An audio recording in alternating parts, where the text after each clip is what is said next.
രണ്ടാമത്തെ വീഡിയോ, ഇവൻ മനസ്സിൽ വിചാരിക്കുന്ന കാര്യം ഞാനതെന്താന്നാണ് പറഞ്ഞു തരും.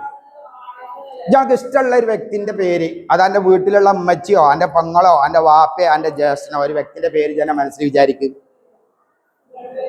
വിചാരിച്ചോ? കയ്യോട്,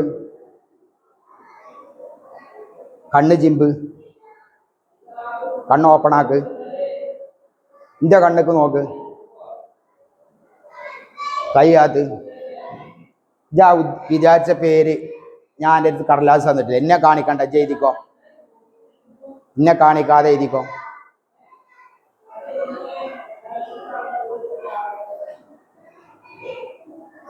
കാണിച്ച് ആ പേര് ഓൽക്ക് കാണിച്ചു കൊടുക്ക്. കാണിച്ചു കൊടുത്തോ? കാണണ്ട. ഇനി ആക്കി ആ കടലാസ് എൻ്റെ കീസിലിട്ടോ. ഓൻ എഴുതിയ പേര് ഇതാണോ നോക്ക്. ഇതാണോ എഴുതിയ പേര്? ഓക്കെ അല്ലേ? ശരി. അപ്പോൾ ഓക്കെ. 2. ഇനി മൂന്നാമത്തെ